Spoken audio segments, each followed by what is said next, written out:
Hi guys, welcome back to my channel. నేను మీ రేణు. ఈరోజు video అందరికీ చాలా ఉపయోగపడుతుందండి. వీడియోని ఎక్కడ స్కిప్ చేయకుండా చూడండి. మనం ఇంట్లో వాడుకునే పాలు అంటే కొంతమందికి ఫుల్ క్రీమ్ పాలు దొరుకుతాయి, కొంతమందికి దొరకవు కదా. నార్మల్ పల్చటి పాలతోటి ఎలా మీగడ తీసుకుని వెన్న చేసుకుని నెయ్యి కాచుకోవాలో చూపిస్తానండి. చాలా ఈజీగానే మన ఇంట్లో కొంచెం ఓపికగా చేసుకుంటే మన ఇంట్లోనే మనకు కావాల్సిన నెయ్యి మనం ప్రిపేర్ చేసుకోవచ్చు. చూడండి, ఇలా పాలు కుక్కర్ తీసుకున్నాను పాలు కాచుకోవడానికి. ఇలాగా ఏదైతే విజిల్ ఉంటుందో ఓపెన్ చేసి టీ గ్లాస్తో 2 గ్లాసులు వాటర్ వేసుకుంటే మనకి లీటర్ పాలు కాగడానికి సరిపోతుంది. చూడండి, ఇలాగా విజిల్ క్లోజ్ చేసేసి ఇప్పుడు పాలు ఒక బౌల్లోకి వేసి చూపిస్తాను మీకు. ఏదైతే మనం ఫుల్ క్రీమ్ పాలు ఎంత నెంబర్ వస్తే ఫుల్ క్రీమ్ పాలు, ఏ నెంబర్ వస్తే వాటర్ మిక్స్ చేసిన పాలు చూపిస్తాను. చూడండి, లాక్టోమీటర్ ఉంది నా దగ్గర, ఇది వేసి చూశాను. ఇవి వాటర్ మిక్స్ చేసేసిన పాలండి, అందుకే 20 నెంబర్ వచ్చింది. అదే ఫుల్ క్రీమ్ పాలు అయితే 30 వస్తుంది. 30 దగ్గర రెడ్ సింబల్ ఉంటుందండి, రెడ్ లైన్ ఉంటుంది, అక్కడికి వస్తే అవి ఫుల్ క్రీమ్ పాలు. ఇవి చూడండి ఇలాగ కనిపిస్తుంది కదా మీకు, అక్కడైతే 30లో రెడ్ లైన్ ఉంది, అదైతే ఫుల్ క్రీమ్ పాలు. దాన్ని దాటి వస్తే ఇంకా వాటర్ మిక్స్ చేసినట్టే. చూడండి, ఇంకా ఈరోజు మీకు 20 అయినా వచ్చింది చూపిస్తున్నాను కాబట్టి ఏమో తెలీదు, ఎక్కువగా 80-90 వస్తుందండి. అంటే వాటర్ మిక్స్ చేసేసినవి. ఇవి ఫుల్ క్రీమ్ పాలనే మనకి ఇస్తున్నారు. లీటర్ 70 రూపీస్ ఫుల్ క్రీమ్ పాలనే ఇస్తున్నారు. ఫుల్ క్రీమ్ అయితే చూడండి అసలు ఎక్కడ గిన్నెకి కూడా అంటలేదు, పాలు అంత పలుచగా ఉన్నాయి. చూడండి, ఇలా కుక్కర్లో వేసేసుకుని నేను మీడియం కానీ మొత్తం సిమ్ కానీ పెట్టేసుకోండి. 15 మినిట్స్ లోపే, అంటే 12 నుంచి 13 నిమిషాల మధ్యలో మీరు పాలు కాగినాయా లేదో కూడా చూడక్కర్లేదు. స్టవ్ ఆఫ్ చేసేసుకోవచ్చండి, చక్కగా మరిగిపోతాయన్నమాట.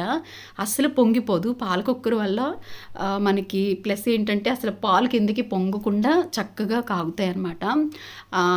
దీనికి ఒక స్టోరీ ఉంది, చెప్తాను తర్వాత. ఈ పాల కుక్కర్ కోసం చూడండి, ఈ పాల కుక్కర్లో పాలు కాచేసుకున్నాం, చక్కగా చల్లారిపోయి. ఇప్పుడు ఒక బౌల్లోకి వేసుకుని మనం కొంచెం తోడుచుక్కు వేసుకుని పెట్టేసుకుందాం, మజ్జిగ మిక్స్ చేసుకుని.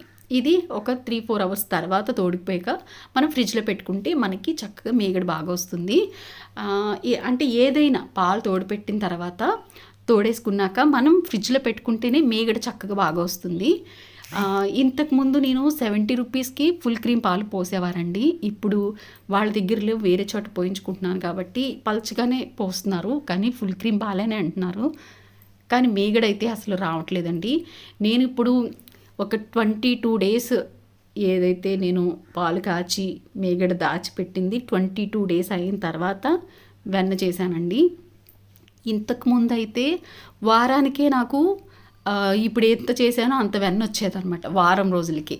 ఇప్పుడు 22 రోజులు అయిన తర్వాత నాకు అంత వెన్న వస్తుంది. అంటే చూడండి పాలు ఎంత క్వాలిటీ ఎంత ఉందో చూడండి. అందుకనే నేను పల్చని పాలతో కూడా, కాకపోతే కొంచెం ఎక్కువ టైం పట్టినప్పటికీ ఓపిక్గా చేస్తే మాత్రం ఇందులోంచి కూడా మనం వెన్న తీయొచ్చు అనేది మీకు చూపిస్తున్నాను. ఇలాగ మనం ఫ్రిడ్జ్లో పెట్టుకుని ఇలాగ రోజు మీరు పాలు కాయడం ఓపికగానే కాసుకోవాలి. ఎందుకంటే హై ఫ్లేమ్ పెట్టేసి పొంగిపోయి అట్లా కాకుండా దగ్గరుండి కాచుకోవాలండి పాలు ఇప్పుడు కూడా. తర్వాత మీకు ఏది టీకి కాఫీకి అవసరమైనవి, లేకపోతే పిల్లలకి పాలు తాగడానికి అలా తీసేసి ఎన్ని ఉంటే అన్ని కాస్తే మీగడ రాదండి. మొత్తం లీటర్ పాలు ఒకటేసారి కాచుకుంటే మనకి నేను ఏదైతే చూపిస్తున్నానో అంత మీగడ వస్తుందన్నమాట. దాన్ని బట్టి కూడా మనకి మీగడ ఎంత అనేది మనకి అది కూడా కౌంటే కదా. చూడండి, ఇలాగా ఏదైతే ఇంతకుముందు చూపించిన వీడియో ఫ్రిడ్జ్లో పెట్టింది, ఇది మాత్రం ఫ్రిడ్జ్లో పెట్టలేదు, అప్పటికప్పుడు తోడుకుపోయిన తర్వాత మీకు డైరెక్ట్ చూపిస్తున్నాను. ఇలా పల్చగా ఉంటుందన్నమాట, చూడడానికి వాటర్ ఫామ్ అయినట్టు అట్లా ఉంటుంది. అదే ఫ్రిడ్జ్లో పెట్టుకుంటే మీగడంతా పైకి చక్కగా గట్టిగా అవుతుంది. మీగడ చక్కగా తీసిన దగ్గరికి అంతా ఒకసారిగా వచ్చేస్తుందండి. అందుకనే చూపించాను. ఎప్పుడు మీరు ఫ్రిడ్జ్లో పెట్టుకుని తీసుకోండి. ఇది 22 డేస్ కలెక్ట్ చేసుకున్న మీగడ ఒకటేసారి గిన్నెలోకి వేసేసాను. ఇలాగా నా దగ్గర ఉన్న మజ్జిగ కవ్వ ఉంది కదా, దాంతో ఒకటే డైరెక్షన్లో 5 నుంచి 6-7 నిమిషాలు ఒకటే డైరెక్షన్లో తిప్పితే నాకు వెన్న వచ్చేసిందండి. నేను ఇప్పుడు ఏం చేస్తానంటే మీగడంతా ఒక బౌల్లోకి వేసుకుని ఒక గ్లాస్ వాటర్ వేసి చిలుకుతాను 2 చేతులతోటి. నాకు అదే అలవాటు, అదే చేస్తూ ఉంటాను. ఈరోజు ఇలా చేశానన్నమాట. నాకు నిజం చెప్పాలంటే నేనే వీడియో తీసుకుంటున్నాను ఫస్ట్, అందుకని ఇట్లా చేశాను. భలే అయిపోతుంది, చాలా ఈజీగా వస్తుంది అని చెప్పి ఇంక ఇదే కంటిన్యూ చేశాను. నాకు చాలా తొందరగా వెన్న వచ్చేసింది. వచ్చిన వెన్న కూడా అసలు చాలా గట్టిగా ఉందండి. అసలు ఇంత కూడా వాటర్ మిక్స్ చేయలేదు నేను. ఏదైతే మేగడ ఉందో ఆ మేగడ మట్టుకే వేశాను. వేసి ఈ కవ్వంతోటి ఒకటే డైరెక్షన్‌లో తిప్పితే నాకు చక్కగా వెన్న అయితే ఇలా గట్టిగా వచ్చేసింది. తర్వాత కొన్ని వాటర్ వేసుకొని నేను మీకు తీసి చూపిస్తాను చూడండి.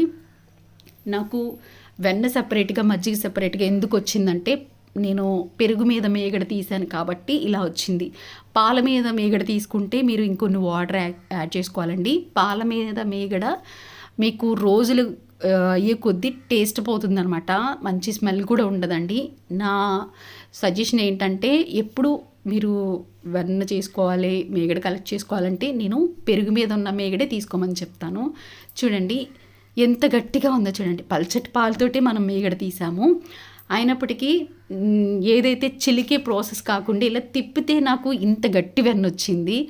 నాకు చాలా ఆశ్చర్యం వేసిందనమాట. ఎందుకంటే చిలికేసరికి కొంచెం వేడి ఎక్కువ అవుతుందో ఏమో తెలియదు, కొంచెం మెల్ట్ అయిపోద్ది అనమాట వెన్నపూస. అప్పుడు నేను మళ్ళీ ఐస్ క్యూబ్స్ వేసి నేను వెన్న తీసుకుంటాను. నాకు ఇప్పుడు అది తెలుసు, కానీ ఇది కోల్డ్ వాటర్ అయినా వేసి తీస్తూ ఉంటాను లేకపోతే.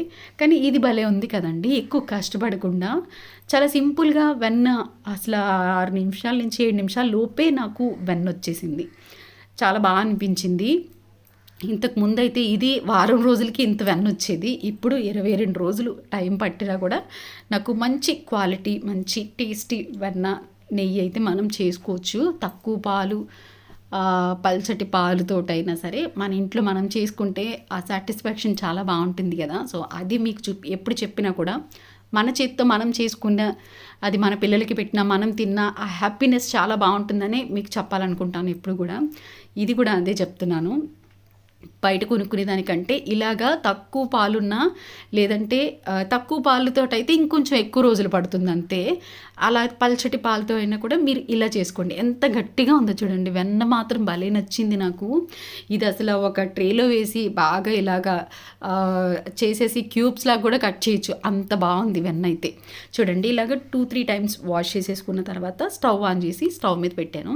ఫ్లేమ్ మీడియం ఫ్లేమ్ పెట్టుకోండి, హై ఫ్లేమ్ వద్దు, మరీ లో ఫ్లేమ్ కూడా వద్దు. మీడియం పెట్టుకుంటే మనకి చక్కగా ఇలాగా నెమ్మదిగా కరుగుతుంది వెన్న. అలా కరిగి చక్కగా మరుగుతుంది. ఆ టేస్ట్, వెన్న టేస్ట్ కానీ అది నెయ్యి టేస్ట్ చాలా బాగుంటుందండి. కలర్ కూడా బాగుంటుంది, నెయ్యి కూడా పోసుగా వస్తుంది.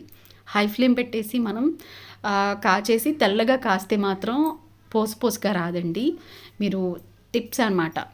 మీడియం ఫ్లేమ్లో ఎప్పుడు నెయ్యి కాచుకుని మీడియం ఫ్లేమ్లోనే కాచుకోవాలి. నెక్స్ట్ మనం కాచింది ఎలాగ తెలుస్తుందంటే చూసేదానికి వేరుశనగ నూనె ఉంటుంది కదా, పల్లి ఆయిల్ అలా ఉండాలి చూసేదానికి. సన్ఫ్లవర్ ఆయిల్ లాగా ఉంటే మాత్రం మనకి ఇంకా కాగలేదనే లెక్క, మళ్ళీ ఇంకొంచెం పెట్టుకోవాలన్నమాట. మీరు ఆ డిఫరెన్స్ చూసుకొని మీరు స్టవ్ ఆన్ చేసుకోవాలి. అప్పుడే మనకి నెయ్యి టేస్ట్ అనేది పెరుగుతుందన్నమాట. చూడండి ఇలాగా చక్కగా నెమ్మదిగా కాచుకోండి. పాల కుక్కర్ స్టోరీ ఏంటంటే అది నేను నా పాప బాబు చిన్నపిల్లలు అప్పుడు అనమాట. దానికి ఇప్పుడు నాకు తెలిసి ఒక 19 ఇయర్స్ ఉంటాయండి ఈ పాల కుక్కర్కి ఏజ్. అంత ఏజ్ అనమాట. అప్పుడు ఇచ్చారు మా అమ్మగారు, మా పిల్లలు చిన్నపిల్లలు అప్పుడు ఇచ్చారు నాకు. పాలు పొంగబెట్టేస్తున్నాను, లేదంటే నైట్ టైం కాచుకునేదాన్ని పాలండి. నైట్ 11:30, 12కి అలాగ వచ్చాయి మా పాలు. అప్పుడు కాచేదాన్ని, నిద్ర వచ్చేసి మర్చిపోయి పడుకుండి అట్లా చేసేదాన్ని. మాడిపోయి గిన్ని పొగ వచ్చేసి అట్లా అయిపోయేది అనమాట. అలాంటప్పుడు మా అమ్మ ఈ కుక్కర్ కొనిచ్చారు. అది సౌండ్ వస్తుంది కదా మనకి, విజిల్ సౌండ్, నిద్రపోకుండా ఉంటానని చెప్పి ఆ కుక్కర్ కొనిచ్చారు. అది పెట్టినా నేను నిద్రపోయేదాన్ని. అంటే కొన్ని మంచి మెమరీస్ అనమాట నాకు ఆ కుక్కర్. వాడుకుంటే పాడైపోద్దేమో అని చెప్పి నేను ఎక్కువ వాడకుండా దాన్ని అలా దాచుకుంటూ ఉంటాను. ఈ మధ్యన అయితే మాత్రం ఇంకా రెగ్యులర్గా వాడుతున్నానండి. ఎందుకంటే పాలు అస్సలు పొంగిపోకుండా చక్కగా వేసేసి మనం చక్కగా అది నిదానంగా మరిగి చక్కగా మేగడ కూడా బాగా వస్తాయి పాల కుక్కర్లో. మనకు కంగారు పడక్కర్లేదు. ఇందాక సాల్ట్ ఎందుకు వేసానంటే ఎందుకో ఊరుకే పొంగుతుందండి నెయ్యి, ఇలా నురుగులాగా వస్తుంది. ఎప్పుడు చూడలేదు. మరి గిన్నె చిన్నదైందో ఏమో తెలియదు. ఇది లీటర్ గిన్నెకి పెద్దదేనండి. మరి అంటే కొంచెం ఎక్కువ క్వాంటిటీలో నెయ్యి ఉంది కాబట్టి అందుకో మరి ఏమో తెలియదు, కానీ నురుగులాగా వస్తుందని కొంచెం ఉప్పు వేసా, కళ్ళుప్పు. అంటే నూనె కానీ ఏదైనా పొంగు వస్తున్నప్పుడు ఉప్పు కానీ చిన్న చింతపండు కానీ వేస్తే ఆ పొంగు అణుగుతుంది అని అమ్మ చెప్పారు. ఆ టిప్ గుర్తొచ్చింది, ఇక్కడ వేసానండి. చూడండి నెయ్యి అయితే ఇలాగ ఇందాక నేను చెప్పినట్టు వేరుశనగ నూనె ఎలా ఉంటుంది చూడడానికి అలా కలర్ ఉండాలండి. సన్ఫ్లవర్ ఆయిల్ లాగా ఉంటే మాత్రం మీరు ఇంకొకసారి ఇంకా మరగాలన్నమాట. చూడండి ఎంత స్వచ్ఛమైన నెయ్యి మన ఇంట్లోనే చక్కగా చేసుకున్నాం కదా. కొంచెం టైం ఇచ్చి మీకు ఊపుకిని తెచ్చుకుని ఇలా చేసుకుంటే మీ ఇంట్లో పల్చటి పాలతో కూడా మనం ఇంత క్వాలిటీ నెయ్యి మన ఇంట్లో చేసుకోవచ్చండి. అదే చెప్పాలనుకుంటాను, ఇప్పుడు అదే చెప్పాను. చూడండి నెయ్యి అయితే ఇది ఎంత వచ్చిందంటే 22 డేస్కి 300 నుంచి 350 గ్రామ్స్ అంటే 350 గ్రాముల నెయ్యి వచ్చిందనమాట. అంటే పావు కిలోకి కాస్త ఎక్కువ వచ్చింది. ఇంత క్వాంటిటీ నాకు 1 వీక్లోనే వచ్చేది ఫుల్ క్రీమ్ పాలైతే. మరి మనకి దొరకాలంటే కష్టమైపోతుందండి. ఇప్పుడు ఫుల్ క్రీమ్ పాలంటే ఎవరో కానీ ఇవ్వట్లేదు. ఇంకా మాది కొంచెం విలేజ్ కాబట్టి, పల్లెటూరు కాబట్టి ఈ మాత్రమన్నా దొరుకుతున్నాయి. టౌన్లో అయితే ఇంకా అసలుకే లేదు, ప్యాకెట్ పాలే వాడుకుంటారు. అది అసలు ప్యాకెట్ పాలు అయితే అస్సలు వాడుకోకూడదు. పాలు తాగడం మానేసినా పర్లేదు, కానీ ప్యాకెట్ పాలు తాగడం మాత్రం అసలు అదైతే నేను అసలు ఒప్పుకోను. అది అసలు అది అన్హెల్దీ అండి. అసలు తాగకుండా ఉండడమే చాలా హెల్దీ నన్ను అడిగితే, ఆ పాలు తాగే కంటే. చూడండి ఇలాగ మనకి దొరికే పల్చటి పాలైనా కూడా కొంచెం ఉప్పుకి తెచ్చుకొని మన ఇంట్లో మనం ఇలా చేసుకుంటే మన పిల్లలకి మన ఇంట్లో వాళ్ళతో మనం ఎంజాయ్ చేస్తే దాని నుంచి వచ్చే ఫీలింగ్ చాలా బాగుంటుంది. ఎప్పుడు చెప్పాలన్నా ఇదే చెప్తాను నేను. నాకు ఇది నచ్చుతుంది, అదే షేర్ చేయాలనుకుంటాను. చూడండి అదే చేశాను ఈరోజు కూడా. పల్చటి పాలతో చక్కటి నెయ్యి తీసి మీకు చూపించాను కదండి. ఈ వీడియో మీకు అందరికీ నచ్చుతుంది అనుకుంటున్నాను, ఉపయోగపడుతుంది అనుకుంటున్నాను. మీలో ఎవరైనా కొత్తగా నా ఛానల్ చూస్తున్న వాళ్ళు ఎవరైనా ఉంటే ప్లీజ్ నా ఛానల్ని సబ్స్క్రైబ్ చేసుకుని నన్ను సపోర్ట్ చేయండి. పక్కనున్న బెల్ ఐకాన్ని ఆల్లో పెట్టుకుంటేనే నేను ఏ వీడియో పెట్టినా మీకు నోటిఫికేషన్ వస్తుందండి. లేదంటే తెలియదు అనమాట. లైక్ చేయడం, షేర్ చేయడం వల్ల ఇంకొంతమందికి నా ఛానల్ ఉందని తెలుస్తుంది. ప్లీజ్ దయచేసి లైక్ చేయండి, షేర్ చేయండి. మీకు ఏమైనా డౌట్స్ ఉంటే కామెంట్ చేయండి. Thanks for watching. బాయ్.